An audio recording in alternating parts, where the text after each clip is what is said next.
Bonjour à toutes et à tous et bienvenue sur votre chaîne YouTube académique Canal Binaire. Aujourd'hui, nous avons la chance de visiter la société Windelo située à Canet-en-Roussillon qui réalise des catamarans en matériaux composites. Nous remercions très chaleureusement la société de nous avoir accueillis. Et Guillaume, c'est à toi pour la visite. Très bonne émission à tous. Bonjour Julie et merci de nous accueillir sur le chantier Windelo qui fabrique des catamarans de plaisance à Canet-en-Roussillon. Et on va profiter aujourd'hui de cette vidéo pour vous expliquer quels sont les métiers sollicités, les techniques pour construire un catamaran de plaisance. Est-ce que vous pourriez nous expliquer brièvement l'histoire de l'entreprise ? Windelo, en fait, c'est une histoire de famille. C'est Gauthier et Olivier, père et fils, qui ont lancé en 2018 la marque dans l'idée de construire en fait des catamarans qui soient à la fois éco-responsables dans la construction, dans la navigation également, et surtout d'avoir des bateaux qui soient performants et confortables, avec de beaux espaces à vivre à l'intérieur. Donc là, on assiste à la fabrication d'une série de cloisons internes en matériaux composites. Ces cloisons sont constituées de 2 couches de fibres de basalte, une à l'intérieur et une à l'extérieur. Et entre les 2 couches, on insère une mousse, ce qui constitue un sandwich en composite. En jaune, on a ici le tissu d'arrachage qui permettra d'obtenir un état de surface parfaitement lisse. Et lorsque tout sera préparé, avec les tuyaux qui amènent la résine, les tuyaux qui vont aspirer, on va avoir une migration de la résine qui va imprégner les tissus sous une bâche de ce type-là. Une fois que la résine a imprégné l'ensemble des pièces sur ce marbre, on va laisser durcir, puis enlever la bâche, enlever le tissu d'arrachage et récupérer les différentes cloisons finies. Donc, quel est l'intérêt d'employer de la fibre de basalte et de la mousse en PET? Aujourd'hui, sur la construction du composite, la mousse PET et la fibre de basalte associée nous permettent de réduire en fait l'empreinte environnementale de la construction du sandwich composite de 47%. Donc là, pour réaliser ces pièces en composite, quelles sont les compétences et quels sont les diplômes sur lesquels vous recrutez? On recrute notamment des bacs pro en plastique et composite. Ce type de bac professionnel est fait au lycée de Canet-en-Roussillon, mais aussi au lycée de Pézenas, le lycée Charles Aliès. Donc là, nous sommes sur la partie centrale, qui est entre les 2 coques, qui est terminée, où le tissu d'arrachage et la bâche vient d'être enlevé. On retrouve ce que l'on a vu tout à l'heure avec les parties où il y a de la mousse, c'est lorsqu'on a une surépaisseur, et les parties où il y a uniquement de la fibre et de la résine. Voilà, donc les sandwichs se trouvent ici, là ou là. Et grâce au tissu d'arrachage, on a un état de surface qui est lisse et qui ne nécessite pas de reprise derrière, de ponçage notamment. Donc là, on a juste en périphérie de la nacelle la partie plate sur laquelle viendra se coller le flotteur qui est fabriqué juste de l'autre côté. Donc là, on a les 2 dérives qui ont été fabriquées en matériaux composites exactement comme les cloisons ou la coque. Et là, on a les tunnels dans lesquels vont coulisser les dérives. Il y en a un pour chaque coque. Les différentes parties en composite du bateau ne sont ni vissées, ni assemblées avec des techniques comme dans le bois, tenon, mortaise, etc. Tout repose sur des collages haute performance. Mais là, on a le joint, c'est-à-dire ce qui sert à coller les 2 pièces ensemble, ou ce qui sert à relier, à coller une cloison à l'intérieur de la coque.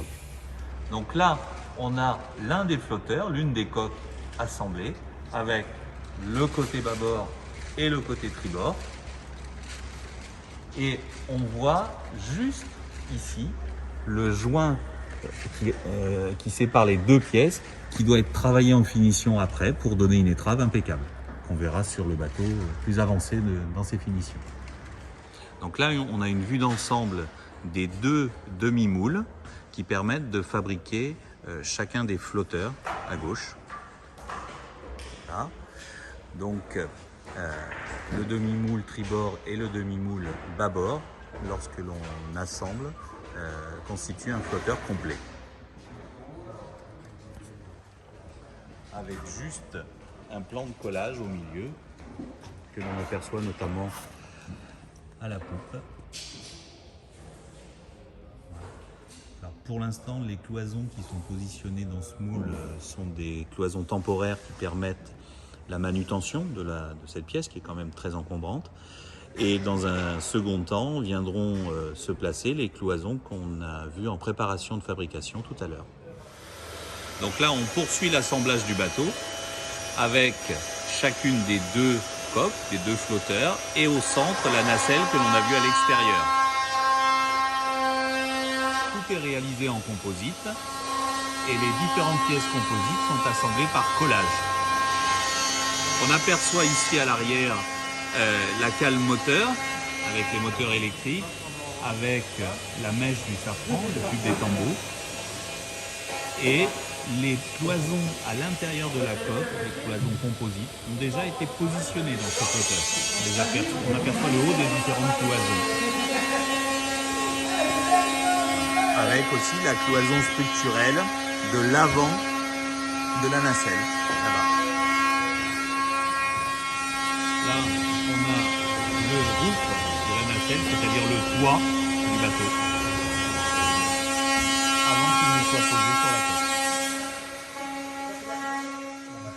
On est ici dans le bureau d'études du chantier Windello qui sont intégrés à l'usine, avec notamment Iroise qui travaille sur toute la partie accastillage technique.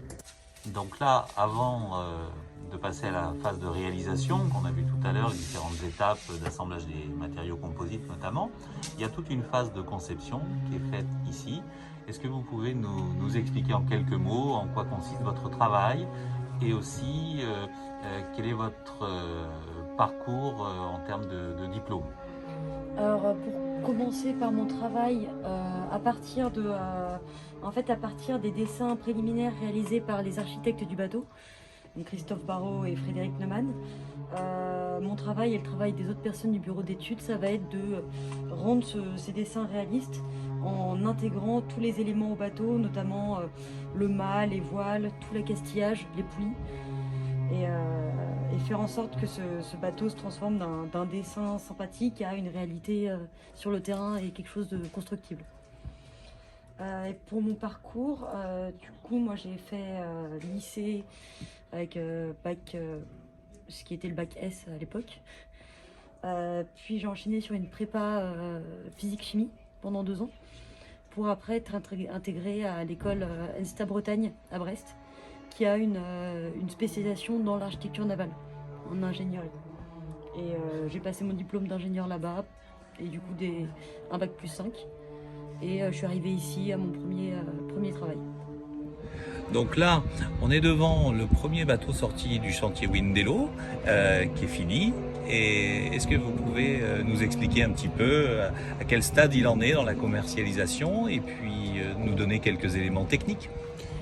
Tous nos bateaux sont construits à la commande, c'est-à-dire que celui-ci est un bateau de propriétaire qui a déjà navigué maintenant depuis plus de 6 mois dessus.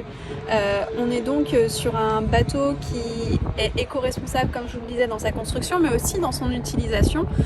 Ici, vous avez 3200 watts de panneaux solaires qui alimentent en fait votre parc batterie pour régénérer de l'énergie et qui vous permet d'avoir une autonomie à la navigation moteur en électrique de 4 heures.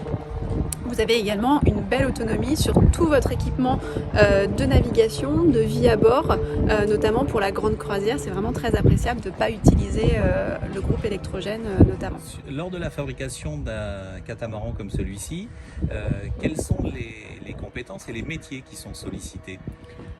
Aujourd'hui, en termes de compétences et métiers, on va surtout avoir au niveau de la production une équipe, comme on en a parlé précédemment, composite, dans sa production et dans son assemblage, mais aussi tous les métiers liés à l'accastillage, à l'équipement des bateaux, à l'électricité, à l'électronique. Vous avez aussi tous les métiers liés à la menuiserie, puisque chez Windello notamment, on a une menuiserie interne, à l'entreprise. Et puis derrière, vous avez toutes les fonctions support. Aujourd'hui, un bateau dans un chantier naval, il va de la conception jusqu'à la fabrication, mais aussi à la commercialisation. Et donc vous allez avoir des fonctions support comme le bureau d'études avec des ingénieurs en conception. Vous allez avoir toute la partie design et commerce, marketing. Vous avez aussi toute la partie finance administrative que vous pouvez retrouver aussi dans un grand nombre d'entreprises. Alors on vient de parler des métiers, mais au niveau des personnes qui travaillent dans un chantier comme celui-ci, est-ce qu'il y a une mixité? Qu'est-ce que vous pouvez nous dire sur ce thème? Aujourd'hui, on a souvent l'impression que le nautif, c'est un métier d'homme, mais on le voit, c'est pas forcément le cas. Chez nous, on a de nombreuses femmes qui travaillent, que ce soit au bureau d'études, dans les fonctions support, mais aussi à la production, notamment sur le composite, au niveau de la fabrication des pièces ou encore de l'assemblage. Et aujourd'hui, oui, il y a une vraie mixité et il y a des belles opportunités, que ce soit pour les hommes ou les femmes.